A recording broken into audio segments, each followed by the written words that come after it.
So let me tell you a little bit about our next speaker and our next session. I kind of title things where hopefully they make a lot of sense to you guys, and I don't have to explain much, but it's the anatomy of a successful business model.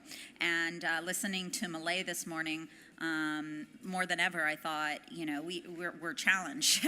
We're challenged in wearables, we're challenged in medical devices, we're trying to figure things out. We have the FDA to comply with, we have huge, regulatory and privacy issues that we're needing to invest money in, and oh my God. It's a lot of stuff, right? So we're really fortunate this morning. Wainwright Fishburne is a partner at Cooley LLP, and he gave a killer talk at CES this last year. And while this isn't this is the new, I don't want to say new and improved, but he's definitely expanded the conversation. So back to my fun facts. And this really surprised me. Wayne just did a charity bike ride around the Cape of South Africa with 40 riders to raise money to aid returning soldiers and to help them use athletics to get them integrated back into daily life. Very cool. Yeah. So, and while he was there, he also had lunch with Nelson Mandela's great-grandson and got to spend time with one of the prisoners who was in jail with Mandela. So I kind of think you probably have some good stories. So I don't know if you're around tonight, but I guarantee you might have a good old fireside chat with Wayne. Welcome. Thank you, Jill. Thank you. Okay. All right, so hello. It's a real privilege to be here, and obviously great topic, great group of people, and always a delight. I thought probably the simplest way to open my comments is to give a little bit of perspective on how I've come to the topic of digital health, where I've found myself spending a good part of my life probably for the last 5 to 7 years. So as Jill said, I've had the privilege of being one of the founding partners of Cooley when we opened a San Diego office almost 20 years ago. And one of the great things I like to talk about as far as the Cooley model is as a firm that has essentially branded a Silicon Valley style of law. The one thing that we always know is next year we have no clue what we'll be doing because it probably hasn't happened yet. And so the examples are Facebook and privacy work, probably a big part of our practice today, didn't exist several years ago. So against that backdrop, that's really how I come to look at the whole digital health question. So when I was one of 5 founders, 4 from the Bay Area, and I had been in San Diego, that helped open the Cooley office, as I say, about 20 years ago. San Diego was a pretty sleepy little town. I'd done my law degree up here in San Francisco, and everyone thought I was crazy going down there. But there was a real depth of defense contractor-focused research in and around Navy operations and secure communications. And there was also a very vibrant basic research community, and Salk, Scripps, UCSD, Sanford Burnham, among others. And so emblematic of that, when Cooley opened our office, it was during one of the peak IPO years, and we had 5 public offerings in the first half of the year. One of them was Qualcomm, which at that time was a clumsy truck tracking company. I still have the $7 million private placement prospectus. Today, as anyone or everyone knows, Qualcomm is a company that is well in excess of $100 billion. Almost every smart device you have probably has Qualcomm chips in it. But more importantly, Qualcomm was a real leader in really developing and supporting the ecosystem of digital health, and that went back about 8 years ago. The other side of, so that was one IPO. The other 4 were what I would call more classic life science companies. So the biotherapeutics, and it was really right after the first wave of Amgen and Genentech. And so I think my perspective is really having watched those 2 sectors grow and develop. So as a venture capital lawyer, and I think a lot of the comments that I'm going to make today hopefully will mesh very nicely with the fabulous report from Rock Health. And again, congratulations to everything that they have meant and done to this ecosystem. But the perspective that I really try and bring is really through the eyes of a venture capitalist. And I think what's unique about the lawyers that serve the digital health and the venture capital community is that we really see it all. We see it from the very beginning, often before the venture money even comes in. So I'm working on a company right now that's probably raised $15 million in very stealth angel capital that has not even yet surfaced to the venture community. So you really watch things from the very earliest of stages, and then you obviously are in the boardroom and very closely connected with each step along the way. So it's some of those perspectives. And I guess what I enjoy doing is always trying to look over the horizon to think what may be coming next. So my simple example with digital health is a lot of my partners early on, as we started to watch this area, form up, I became a member of the board of the WLSA, the Wireless Life Science Alliance, and in the very earliest days of the WLSA, it was a program that was developed dominantly by Qualcomm and Ted Torfey of J&J, and they were just beginning to scan the horizon, saying, what is this field all about? Where do we go? And the essence of what came out of that were several years of invitation-only, walled garden type meetings. Paul Jacobs would sit, the then CEO and now executive chairman of Qualcomm, would sit through an entire day just like this in a very intimate setting, maybe give or take this size. And then Ted Torfey would, from J&J. And so it was a very unusual marriage back in those early days. And from there, I got involved when Qualcomm started moving more dominantly into digital health. Don Jones, known to many of you, was really one of the emissaries and I think the godfather of the ecosystem in many ways. And then it sort of flowed from there. So it really brings me to the topic today of the anatomy of the business model. And one of the things that we're going to talk a little bit about is really the changes, the movements that are happening, most of which I think anyone who's been following this field will understand very clearly. But from my perspective, and certainly from the venture perspective, it's, what is an investable model? What is a breakthrough business model and the like?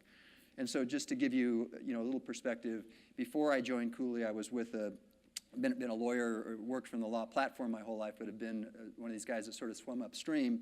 So I had the privilege of being a founder of about 6 companies.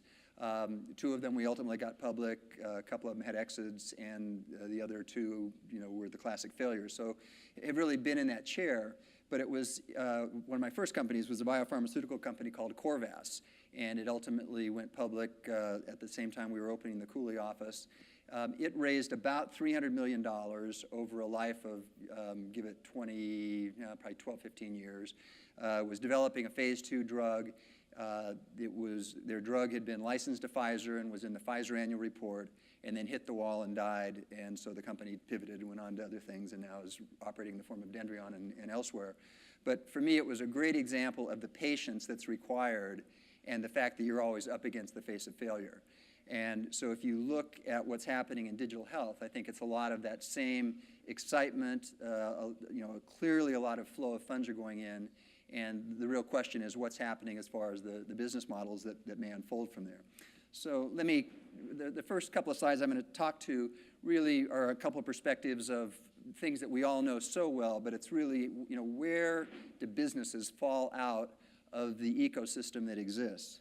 So, oops, sorry about that. So this first slide is, actually I credit Eric Topol, who I have the privilege of working on a couple of projects with, and it really, to me, sort of shows very vividly the state of the pain that we feel today. And I think the earlier comment that the life cycle of digital health is really probably in the first 10 or 15%, but the real pain is being very clearly identified. And so where funds flow and successful business models emerge are at the pain points. And so it's simple, it's well known, it's well understood, but if you look at the number of sensors and feedback mechanisms and actionable points that occur when you take your car in for a diagnostic today, it's a pretty clear path, and the most important word there is actionable. The iPhone is another example, and we think of the clumsy human, 0 onboard sensors, although if Eric has his way, that's going to change, and I'll talk a little bit about that toward the end, and maybe an annual checkup. So it's the whole point that we know so well and has been talked about. This next slide I'm going to just go over very quickly, but I think it lays a foundation for, again, that which we already know. Huge expenditure currently on healthcare, but the scary part is that if we don't get this under control, it's going to elevate to percentages far beyond where it stands today. And then if you begin to break that down, and again, each of these components references, in my mind, the pain points that where companies will emerge. So you've got chronic disease, $2 trillion, an aging population, clearly something that we all are aware of and are positioning to deal with. The whole notion of the simple point of medical readmission, the non-compliance that occurs when a patient leaves a hospital for a simple procedure and the implications on that really are one of the clear areas of opportunity. And one of the things that I'm going to talk a little bit about that's unique in this sector, and it's both good news and bad news, is the interrelationship between the public-private partnerships that exist. So the good news there is, I think, no matter what you think of Obamacare, it is creating some frameworks and some initiatives that are giving a kind of a labyrinth, or not a labyrinth, more of a scaffolding around which companies can be built. And there are a lot of great examples. And so one of the points is, meaningful use is clearly one of them, but the whole notion on readmissions, that if you don't manage your patient well post-procedure, it has a very dramatic impact on the funds flow into the system. And so it's something that's being pushed on by the outside, the governmental structures, but yet it's having an impact on not only the healthcare the cost models, but also where you can create a lot of opportunity from a business model perspective. Just a quick point about, I think, some of the challenges that come in this area is whenever you have government regulation or government structures that are the backdrop against which you are building companies, there's a huge wild card that makes it very unpredictable and very difficult.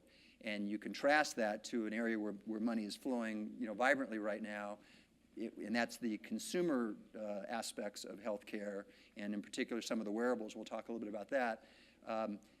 Venture has not typically gone into areas where you have a lot of consumer-driven product opportunities for a bunch of reasons, but one of the big ones is it's just so expensive historically to get to that consumer, but you're seeing that as a new trend or a new part of the ecosystem that's unfolding. Going back to the public-private partnership and why the governmental aspect of it comes into play, a couple simple examples of big train wrecks in this arena. So one big one is all that was going on with sort of energy policy and the large flow of dollars that went into biorenewables and so on and so forth. And then there was a big shift in policy, and there were a lot of people, particularly investors, that were caught holding the bag. Another small example from my early career, well, maybe eight years ago or so, is I had a company that basically created an online portal for student loans, and it was a management team that had everything you would have hoped for in a management team: deep experience, third company, so on and so forth. They were going gangbusters. They were up to, in the first 6 months, almost a $3 million run rate. And then you may recall there was this big challenge to the way the student loan governmental support process went, and in a day, that business stopped and ultimately failed. And it was a real, again, for me, a very life-learning example of how these things come up. So in any event, so this is the complex world that we're dealing with. This, I think, is a nice summary of the ecosystem changes that are occurring. And in particular, what I'd like to have you think about as you look at this map is, out of each of these intersections, there are company opportunities, and there are companies that have already emerged or are emerging. So clearly, the payer-patient relationship, the payer-provider relationship, the provider-patient relationship, and in each of these arenas, we'll see examples of companies. So if you look at sort of the payer-patient relationship and the provider relationship, Castlight is a terrific example of a company that is touching on all of the pain that's being felt in each of those arenas. I'm going to come back and talk a little bit about some of our aspirations in returns for the venture model.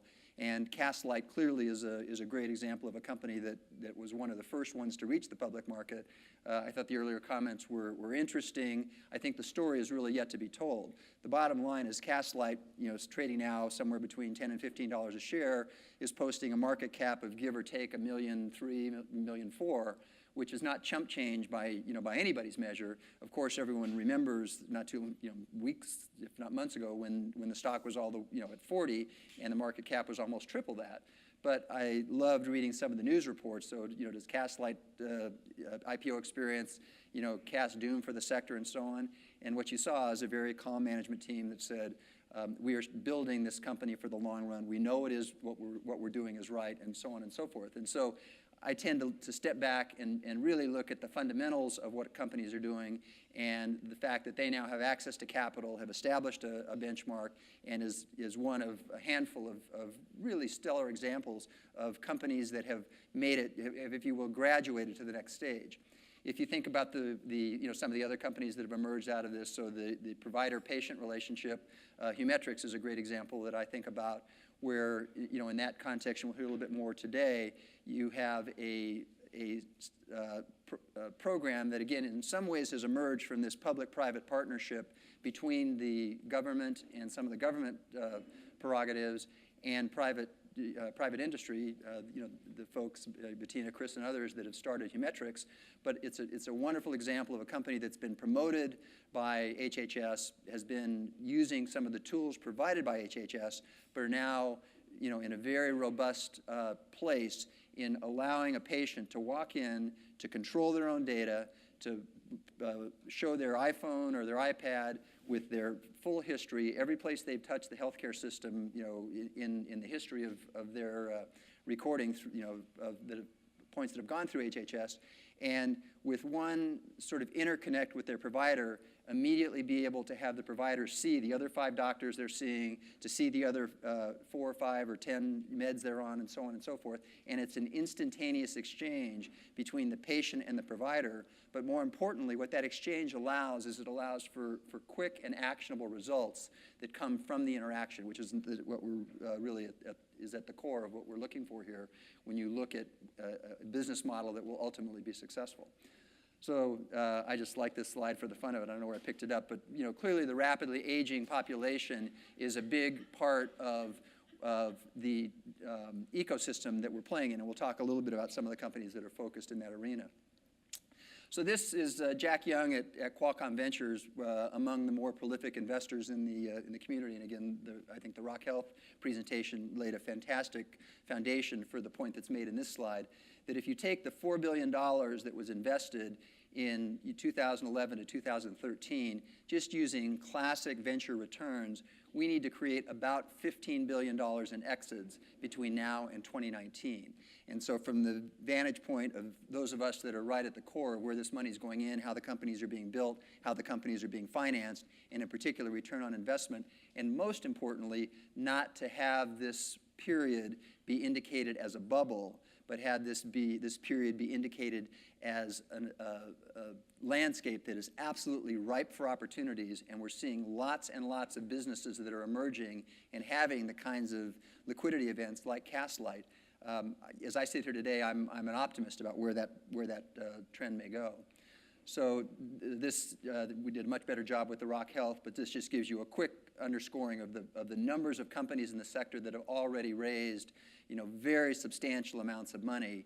And the point that was made earlier is one that I would echo. One of the things that is really changing in the environment right now is the private equity people are coming in at extraordinarily high private company valuations, and it's what's fueling these 40, 50, $75 million rounds, and you're getting the likes of T. Rowe Price. But what that signals is those are the people that come in, hopefully right as the last financing before liquidity, and they're looking for, stable, earlier, but maybe 2x returns as contrasted to the earlier investors that are looking at much higher multiples. But I think that's an important signal of both the amount of money that's coming in, but the confidence that a fairly sophisticated group of investors are placing in this sector.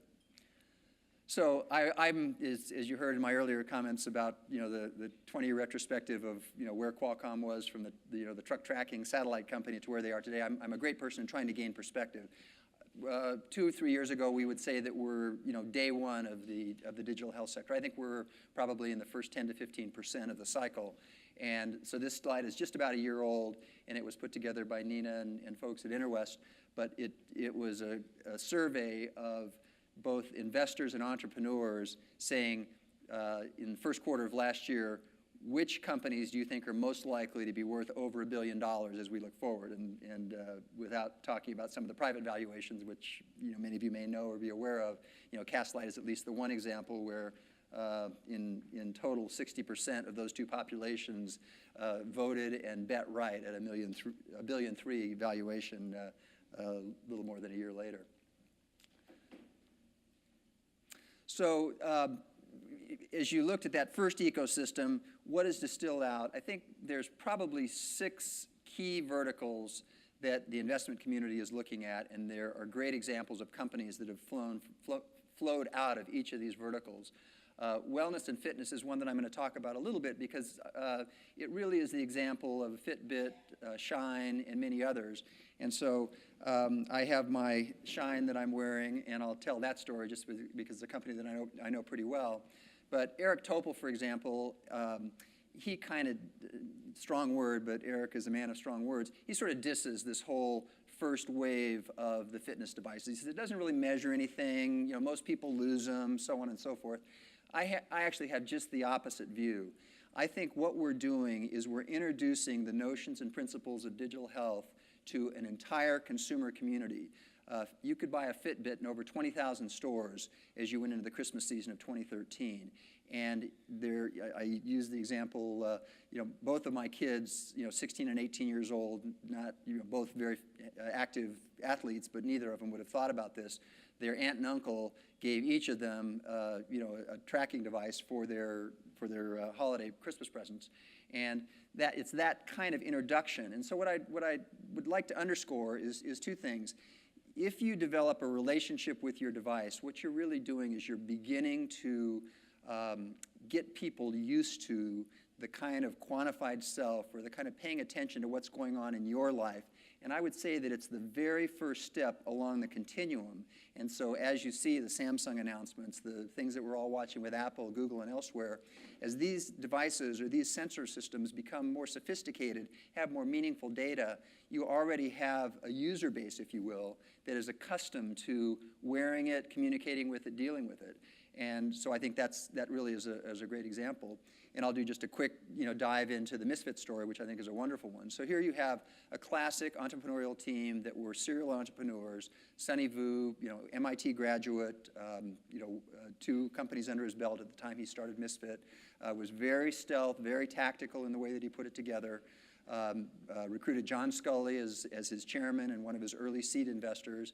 One of the things I love to do is I pretty much immerse myself in most of the activities that I find myself exposed to. And so one example was when we were still, I think, pre-funding, Sonny, John Sculley, and I spent a week in Vietnam essentially previewing the company to 3 sectors: the Vietnamese business sector, the Vietnamese business sector, but most importantly, the Vietnamese academic sector. So what that was all about, it was about 2 things. Most of us know that you know, in many of the advanced Asian countries, there's, you know, tremendous wealth of academic excellence. So the Math Olympiad champions come out of Vietnam, among others. So that was clearly one of the things that he was doing, is he wanted to seed in the minds of all the top academics that this was a hot company, and when you had an opportunity to go to work for Misfit, you wanted to be there. The other thing that he was doing is really showcasing the company, and he was using John Sculley as an example where John would, you know, and we were, you know, back to back, and it was, you know, the news entourage was following us, and every meeting was an event, and so on and so forth, and it was all designed that way. But the real message that John was delivering into those audiences is the very strong difference in culture and the risk-oriented culture that is embraced in America, and the risk-oriented culture that is really part of the core of a company like Misfit that, you know, that Sonny is developing. And so from there, he goes and brings some of the best venture investors around. It was still very stealth, for those of you that may have watched the story. And then he finally came out with, you know, by any measure, this doesn't do a lot different from the things that many of the other devices at this point do, but it does 2 things in my mind. One is I personally have developed a relationship with it. I pay attention to, you know, to what I'm doing, and even as a guy that tries to be reasonably fit, I'm aware that last week I did a great job in sort of keeping pace. This week already I'm way in the hole, you know, combination of, you know, traveling back and forth here. I had a big dinner on night before last, and that allowed me to get out of my normal exercise routine. And so that relationship is something that I'm beginning to develop, so that I really care. And I joke with this. I said we should get an ankle strap because I don't like wearing it on my arm. And so I did wear it on my ankle for a while. And when I was cycling, it worked out of the holster, and I lost one of my shines. And so when I talked to Sunny about it, he says, yeah, he says, but we think that if people see folks running around with ankle bracelets, they're going to think that you're out of jail and you're being watched. So if you see me with one of these things, you can take it from there. But in any event, there's like stories in each and every one of these things. And I think with a company like Misfit, and this goes across the board of a lot of these companies, the best is yet to come. It's a very competitive, very crowded landscape, but it's going to be the companies that take the base, that get an identity, that get a brand, and then move from there. And so I think we'll see a lot of exciting companies coming out of each of these.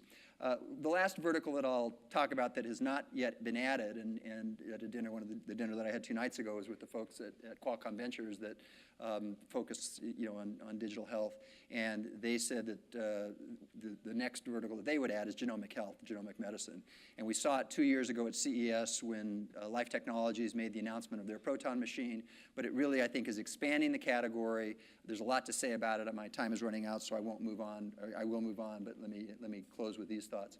So Ewan Thompson, who is, again, one of the prolific investors that is in some ways credited with gathering together a lot of the companies from Khosla Ventures, and I sat down and we talked about this evolution of companies, so where things are moving on the scale. So the first is monitoring, and that's the simple device. The next is organizing. That would be Humetrics, where they take all of your data and put it together.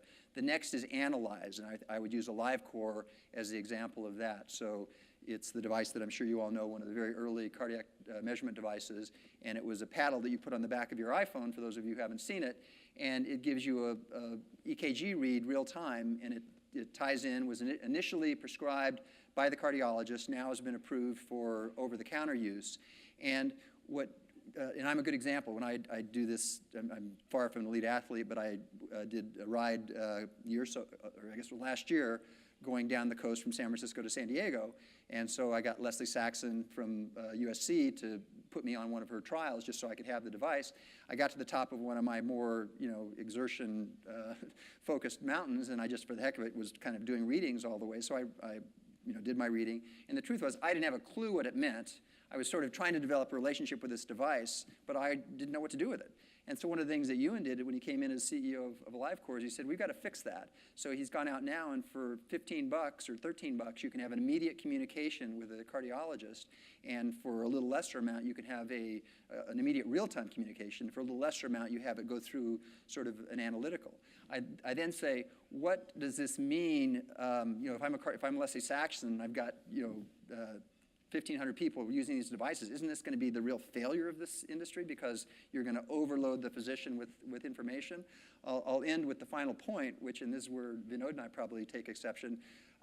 For Leslie, she said no, because this is really focused on exceptions information rather than daily information. So I can look at it all day long and be kind of interested, but it's only when I get outside the bandwidth that it's meaningful to a cardiologist that's tracking something. And so that gets to the final point of action.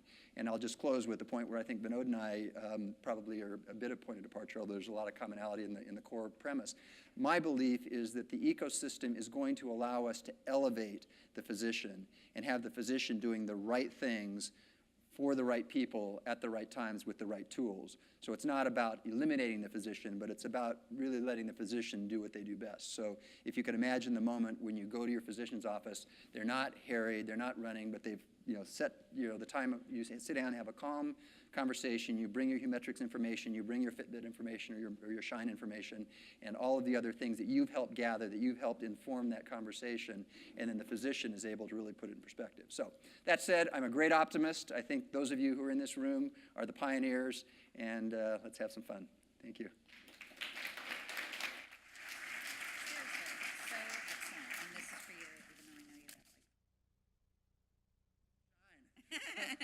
have See what you get when you're a speaker here? So I'm going to actually ask if it's okay, just because, I'm a stickler with time, if we could kind of maybe move on to the next session. And I'm going to invite everyone up here, Lisa, Rick, the whole kit and caboodle. And while they're coming up here, after this is lunch, by the way, lunch, and expo time and all that good stuff. So this was just a fun session to discuss. Early on after CES wrapped up, Lisa and I got together for apple juice, and we sat talking about, when we do these conferences, what do we hear, what do we miss? And I kept saying, she kept saying, these inside stories of like where things went awry, what knowledge was missed, all of that. And so we thought this would be so great if we can find 3 amazingly brave souls that were, created incredible companies that just didn't end up panning out. And so hence this title. Sometimes, and Lisa did this, by the way, she's so good. I like a title expert. Sometimes you're the windshield, sometimes you're the bug. Lessons learned from broken businesses. So I think this is going to be a fun one. I want to introduce you to Lisa Sunin, managing partner at Venture Valkyrie. And her fun fact is, and this is very cool, I don't know if you keep them though, she has a knack for finding 4-leaf clovers all over the world. So maybe you keep them and frame them or something? I have a whole bunch in my wallet. Awesome. Hi, everybody. Thanks for having us here today. Jill, I don't know if it's possible to move the time clock at all over. I just can't see it, so I don't run over for you. This is going to be hopefully a fun session. We all went to 8th grade. I'm sure most of you made it past 8th grade. Kurt Vonnegut, when you read Of Mice and Men, read his book, not Of Mice and Men, but a quote, of all the words of mice and men, the saddest are, it might have been. I read that quote again this morning. I was thinking it's perfect to characterize this, but better yet, Woody Allen said it better. He said, if you're not failing every now and again, it's a sign you're not doing anything very innovative. So these are 3 gentlemen who've agreed to be, psychoanalyzed in public about businesses that they started and ran that didn't go so well. Sometimes it's what seemed like a great idea turns out not to be so, and sometimes the fates conspire against you and things don't go well. But even the savviest of entrepreneurs slip on a banana peel now and then, and until somebody creates that crystal ball app, that will probably keep happening. The lessons learned and the mistakes that we all make and the problems that we all encounter, I think, are often lost in the noise. We always see the guys talking about, or the girls in some cases, in 10% of the cases, talking about their great successes, but I think what you can learn from the things that don't go so well are often even more interesting and valuable. So I'm going to start by introducing my 3 panelists who've been willing to be victimized up here. This is David Dickinson. He's now the Chief Innovation Officer, Executive Vice President of Optum Labs, and former CEO of Zio. You guys remember Zio as one of the first digital health companies out there. Rick Lee on the end with the retina-burning shirt on. He and I have known each other for so many years. We worked together like 25 years ago or something. Who is now executive chairman of M3 Information, but was formerly the CEO of Healthrageous. And in the middle, Zach Lynch, who now is executive director and founder of a neurotech industry organization, was the former CEO of Health Rally. So let me start out, just simple stage setting. If you guys could take a minute to describe each of your businesses that turned out to be the bug and not the windshield, and just so people can understand what businesses you were in. You want to start, Rick? Sure. Healthrageous was a platform. It personalized information. It was a biofeedback loop, taking device information that was objective, putting it through our platform, and then coming back with messaging that was highly personalized to each consumer. So we were a machine learning opportunity, and in the end, we became a wellness company because we ended up in the wrong market space. Zach. So Health Rally, it was a crowdfunding platform for health motivation. It was founded on some wonderful research that shows that money on the order of a couple $100s can triple your success rate in quitting smoking and losing weight. So we were taking that as a consumer-to-consumer approach and a social networking angle and allowing friends and family to pledge money to motivate each other to reach goals. I'd say, first of all, I'm no bug. I think that we're more the headlights of the car out there in front. Zio was a personal sleep coaching platform. It was a sleep monitor device that was 7/8 as accurate as a sleep lab, combined with personalized advice we gave to you as much as possible in real time. Okay, great. So Dave, when you think back on your business, what was the assumption or what were the assumptions that you made and how did they differ from what turned out to be true? One key assumption was we could find a profitable channel to sell our product, and we could not do that for many reasons. A, it was a niche product, and when you start raising money from venture capitalists, there's a price on your head, and you need to get going toward mainstream. And we were forced to go into, because of momentum, into channels that were very broad, and they were not suited to educate the consumer what this was. You couldn't find it. We could not find that sweet spot of a channel. And second of all, we assumed a price point could be done that would balance the gross profit we needed to cover the costs of marketing, of product development, and of cost of goods that would also bear the brunt of the consumer. And we tested it tons of times, and we couldn't find the right one. So I assumed those were doable from my past experience, and I couldn't pull it off. So you made the mistake of assuming in digital health you needed to have revenue. Yeah, just kidding. That's part of it. That's part of it. Or at least cash would be nice. Yeah, right. Zach, how about you? Well, behavior change is hard, and we knew that going in. But we thought if we harnessed the power of friends and family and money to help individuals motivate each other, that there would be some special sauce there. It turns out friends and family don't care as much as we thought they do. I could have told you that. And, Have you been to Thanksgiving? Right. And I mean, part and parcel of that is distribution, right? And how some of our initial alpha studies led us to believe that the virality of the product would be more viral than it really was in the end, and the implications for that in terms of burn rate and getting the product out there. Rick? So we had what I think was a really great idea, and that was that machine learning was going to replace the one-size-fits-all models that are out there because it could process information so much more quickly.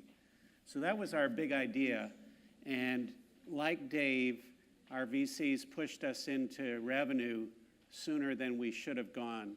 We ended up with 6 employers in the Boston area that were early pilot stage customers, and they took us back to something that was quite pedestrian and not really the dream that we had conceived in our business model. And that was to measure steps and activity using a FitLinks and to have competitions at the work site. We ultimately got to the health plans that we wanted. We had 4 Blue Cross plans. We had 2 large pharma companies. But by virtue of going down that rat hole of serving large employers with a business model that wasn't really in our initial game plan, we ended up having to service that. We never got around to building the machine learning technology that we so much wanted to do. So in a nutshell, you don't want to go for revenue, VCs suck, and friends and family are unreliable. This is what you got here? I wouldn't say VCs suck. I mean, we had great VCs. It wasn't them. It was just a timetable to return on investment and expectations. It wasn't them. Who you pick for your board and your VCs is critical, which is a different kind of a lesson learned. But go ahead. But no, let's go down that path because, to the extent you guys can comment how the impact of raising money changed your company, that would be interesting, or what the disconnects between the investors and management, how did that impact your outcome? Did you raise venture money, Zach? I can't recall. No, we just raised angel money. Raised angel money. Right. So you probably didn't have that same pressure. Not the same pressure. In fact, we had very supportive. Esther Dyson was an investor, and a bunch of other investors put money in, and they were very supportive of our innovative approach. So we didn't get pushed down too far in the beginning. Rick, what was? We raised 16 million and 2 rounds. Had no angels. We had 1 VC firm that really didn't plan to go much beyond 1 round, which was A, and we sort of muscled them into participating in a B. It was clear to us that we would never get them to participate in a C. And that is really where we started to get a little wobbly, because without their support, it was difficult to get our other investors to march ahead.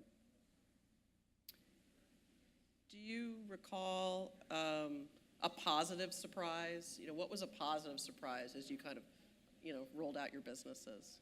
You're shaking your head, yes. When I joined Zeo, the three founders, Ben and Jason and Eric from Brown, their idea was a smart alarm that would wake you up out of your different sleep phases and minimize grogginess.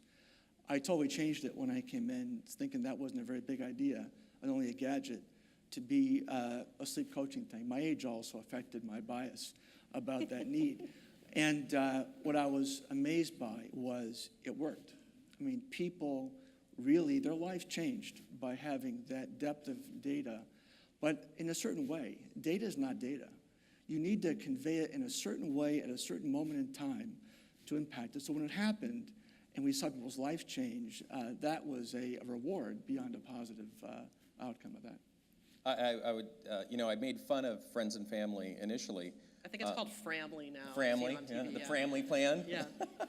But the truth of the matter is, we did have thousands of people lose a tremendous amount of weight and quit smoking because of these very tight social networks that were surrounding these individuals making behavior change. And that was very heartwarming. What didn't work was those people, those 10 or 15 people who were part of these health rallies, going and starting their own rally or starting a rally for another person. So it was the viral coefficient, which was our business problem. It wasn't the success of the actual rally itself. Those were proving to be very successful. It was actually getting people to start them or have someone start them for you. What about you, Rick? What was sort of the positive, surprise? Real you positive, threw out? we were spun out of Partners Healthcare, and they had done a pilot with EMC employees on blood pressure. And blood pressure seems a little mundane. 1 in 3 adults in America has high blood pressure. We were able to not only replicate the results of the pilot, but we had more than 1,000 people with high blood pressure come on our program. 70% of them were still on our program after 4 months, which is about the time you need to turn high blood pressure into normalized blood pressure. And 55% of them had brought their blood pressure under control. So in light of that, Rick, was there an assumption you made that turned out to be false? And was there some way you could have tested that better, given that you started with a program and a pilot?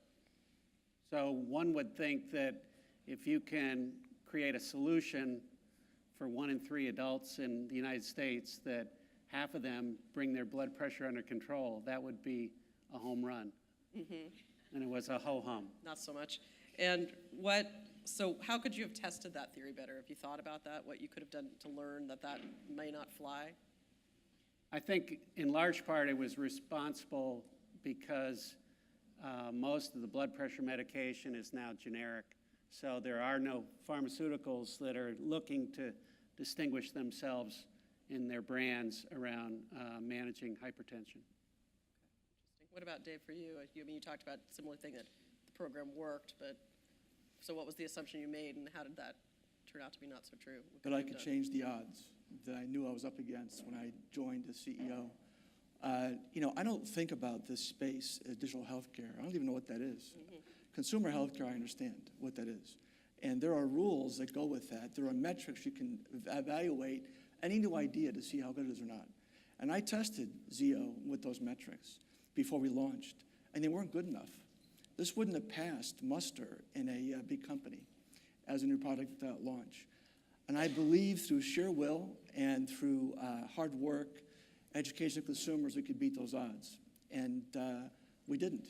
And the results at the end were kind of similar to that. It was a great niche product that did the job, but it wasn't meant to be mainstream. And I thought this market would change and evolve in a way along with us. I think we're still there, actually.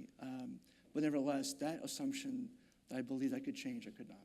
So does it amuse you or drive you crazy to see all these new sleep measurement products coming out? Or both? Are they sleep really?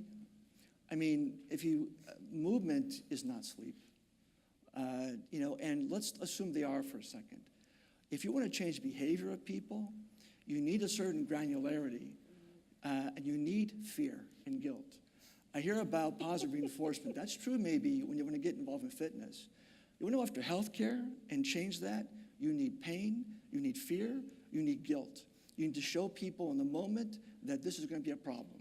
And in many ways, the best thing I've seen innovation-wise in the last couple of years is the menus change in restaurants that show you the calorie count, and you got to decide right then and there what you do. And how do we actually take that same mentality and translate that over into all the stuff we're all doing or trying to do?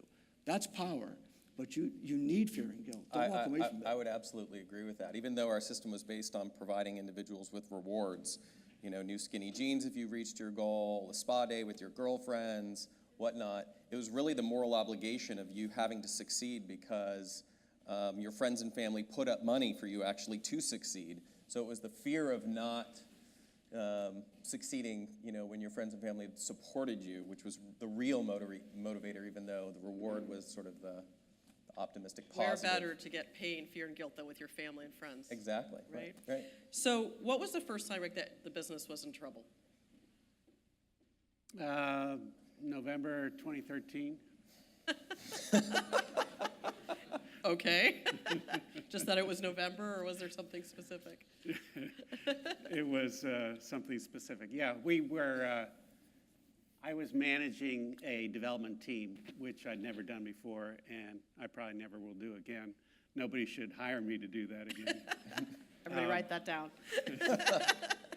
And development teams are pretty finicky. We had an agile team, and they were humming along.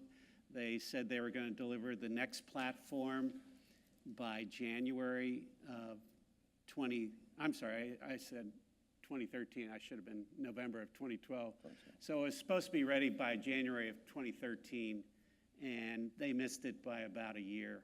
And I know Sonny had his challenges, and he missed by a year, and the folks at Nike Fuel missed by a year, and so it's kind of goes with the territory. But as a first-time development team manager, I didn't expect that to happen, and I had 4 insurance companies ready for the next platform, and I had to go back to them hat in hand and say, ain't gonna happen. Zach, what was your first sign, your first clue? I think every time you go to market, especially in the digital health space, you need to try and think of an unfair competitive advantage that you'll have in the market to get distribution. And ours was going to be a television show in Chicago called Put Your Money Where Your Mouth Is. And they had a 10-week period where the contestants on the show were getting paid to lose weight, and we thought this would be a perfect segue to get it in front of a large audience. And we would see some modest adoption there and some translation over into the system, and then viral effects would take over.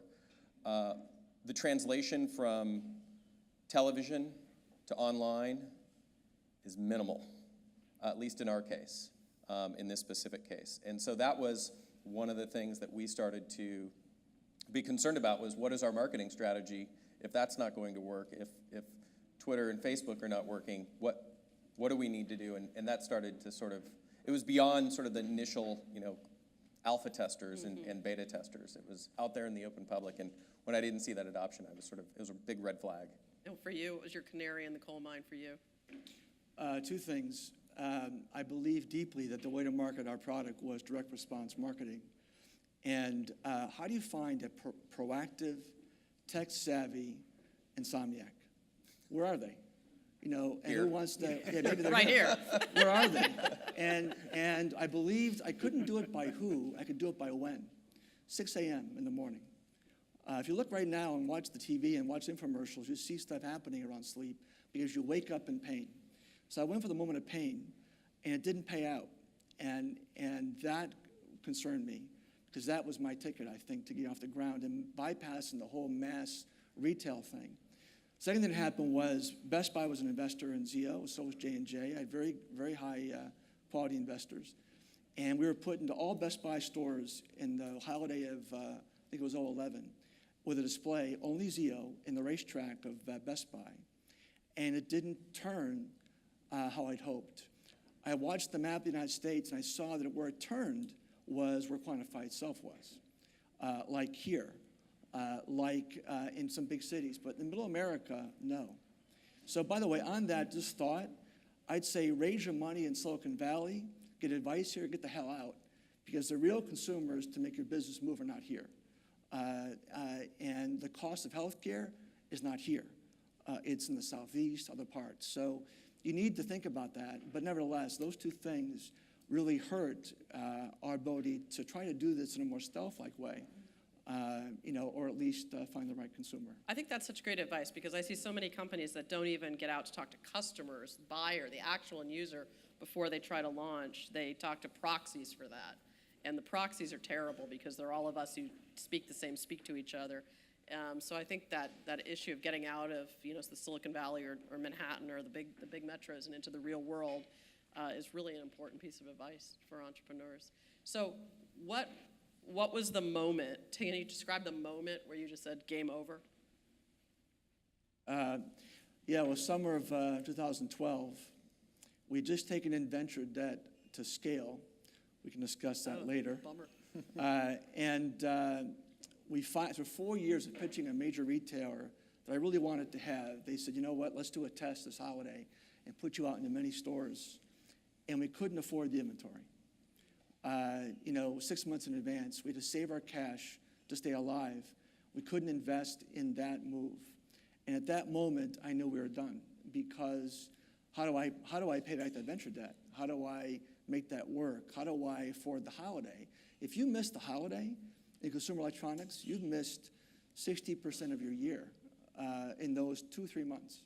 So I knew then that the math wouldn't work on the cash.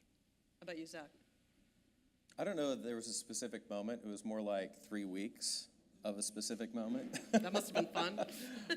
Where the data just wasn't computing the way that we had hoped, where members of the team were starting to get squeaky, and at the end of it, it was where's the next round of funding going to come from, and eventually, where's my paycheck? Not me, the team, because I wasn't paying myself at this point, and yeah, I mean that was it, and I sort of went okay. Rick? 2013, my board asked me to hire an investment banker and to tee it up. I met with 60 companies between May 1st and June 30th. And of those Not 60 banks, but 60 potential 60 buyers. potential buyers or mergers, yeah. And I had handicapped that group as at least a third of them were perfect fits. Perfect fits. Couldn't be better. 1 + 1 = 3 or 4 or 5. And lo and behold, the maxim timing is everything is so true. Timing is everything.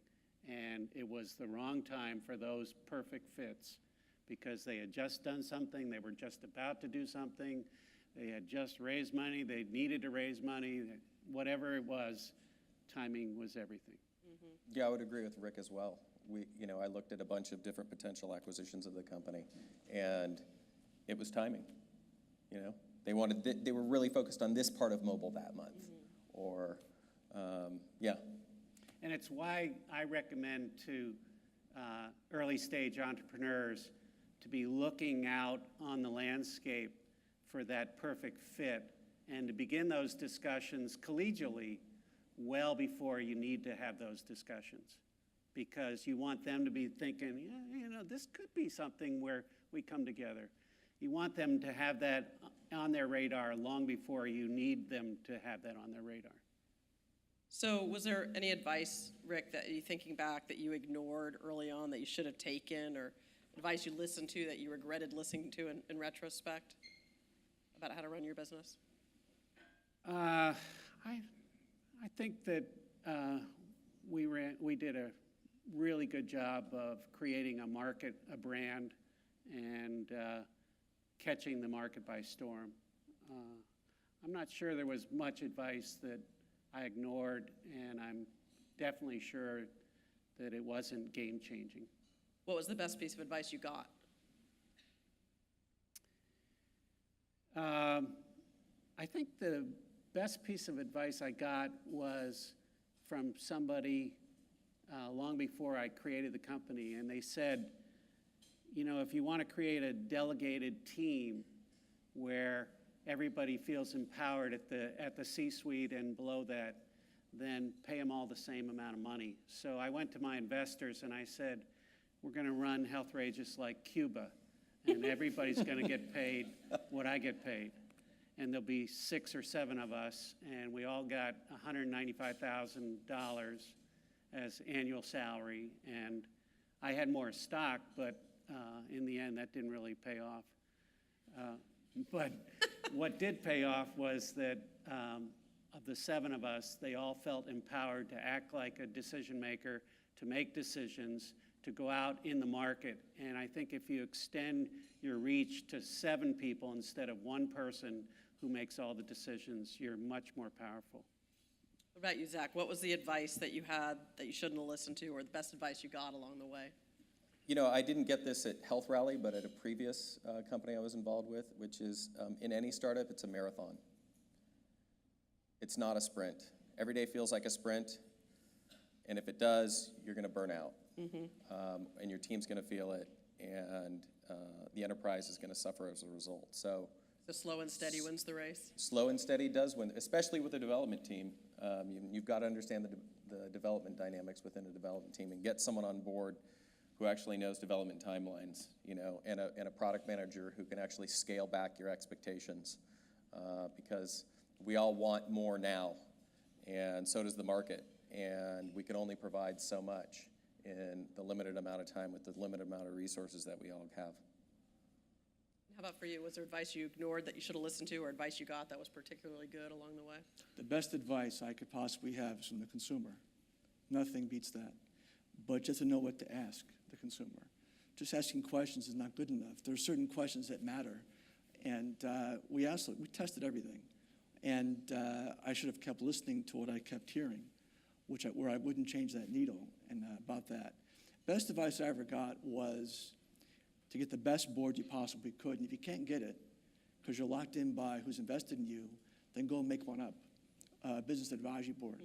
And I did that. And you know, who was behind Zio, advice-wise, was the former group chairman of Johnson & Johnson, the president of Bose, former president of Acer Computer, Tempur-Pedic, VP Marketing, who launched the mattress by direct marketing, the CEO and very good friend and an amazing independent director, Colin Angle, CEO of iRobot. That was my advisory group. Not to mention Harvard, Northwestern, Colorado sleep medicine experts. We had the best advice, but you know what? Nobody knew about digital healthcare, or whatever it's called. They didn't know, and in 07 and 09, there was no evidence. There was no learnings from that. So for all that experience, they didn't know about what this would take, about the use of data, information to motivate behavioral change. That was all, it's still all brand new. So that's the part I was missing in advice, but where it comes from, that's a good question. It's only beginning now to kind of emerge, and we're still not there yet, I don't think. So maybe you can each describe how you got, I mean, it must have been a fairly traumatic experience. I know these things are fairly traumatic. You know, how did you pick yourself up to go do the next thing? You know, what did you tell yourself? You know, how did you figure out what you wanted to do next? How do you motivate yourself to move on to the next opportunity? Because you all are in nice opportunities now, doing things. So good news, you can recover from these crises. So maybe Dave, you want to start? You have to know who you are. You have to know it's not personal. And you have to also know that you did everything you possibly could to make it work. And I definitely knew that. I'm an innovator. That's who I am. And you can't change that. So the question is, which racetrack am I running on? You know, or which lane in that racetrack? So it's all about finding that. But as long as you know who you are and what you do best, you'll find your way. Have that inner confidence. I certainly did. Zach? Right, I think you hit it on the nail on the head, Dave. Like, you've got to believe in yourself. You've got to know that you tried. You did your best, and at the end of the day, it's just a business. You know, you've got to move on. You're a human being. Spend time with your friends. Spend a little bit of time with your family. Take a couple more walks than you're used to, and then get back up on that horse. Figure out how you're going to change the world and do it. So the Godfather advice, it's just business, not personal. Yeah, right. Sort of. And Rick? Well, I was a commuter to Boston for 4 years from Washington, D.C. So for me, ending it was actually a blessing because, I was completely So was it a spent. murder or a suicide? And I didn't realize that, but I was. And my family had suffered the strains of me being away all week long and on telephone calls and that sort of thing. So it was a real nice change to be spending each week in Northern Virginia and not having to get on a plane Monday morning and come home at Friday night. So Rick, maybe you could talk about what you're doing now, so you could, reinforce this idea I of am hope. a dilettante. I just, I'm like a hummingbird. I go from flower to flower and sniff and decide whether or not it's something that's worth doing. I work for Hickory Ridge Capital, which is a venture company, early stage. We're in mostly sub-A and Series A investing. And I kick a lot of tires, and I do some mentoring of CEOs. I'm on 3 boards, and I'm having a lot of fun, and I sleep like a baby every night. And Zach, you? So in 2006, I founded the Neurotechnology Industry Organization, which is a trade association that represents about 120 neuroscience companies, brain research institutes, and patient advocacy groups. And it was 3 years into that I had gotten the idea for Health Rally. And I know when you've got an innovative idea, you just have to do it. So I brought in someone to run the trade association while I was doing Health Rally. And then when it wound down, I decided to go back to that because it was a place that I knew well. But I took a different spin on it because of the experiences that I had. And instead of focusing so much on drugs, devices, and diagnostics for neurological diseases and psychiatric illnesses, I brought in the angle of mobile gaming, health IT, digital health, and have now spun into a world of what I call neurogaming. So I've been looking at how neurotechnology and gaming are converging, putting on conferences, speaking at events, and advising a whole slew of startups that are playing in this area of neurogaming. Dave? Well, I spent a long time in consumer healthcare, a long time. And, but that said, I learned at Zio a few things. I learned you need to follow the pain and follow the money in healthcare. And so where is that? How do you do it? I also learned the power of data, information, better said, than data. And I got a phone call one day to join Optum Labs. Optum Labs is a open research innovation center within Optum. It's a collaborative. We have all the big data from United Healthcare and Mayo Clinic, and I know in the audience today is ARP, and Jody's here, and other people, and they're all members of Optum Labs, and our mission is to accelerate the change of healthcare by mining that data. It's all anonymized, but to mine that data to find the big answers to big questions in healthcare, and I like our chances to make a difference. Excellent.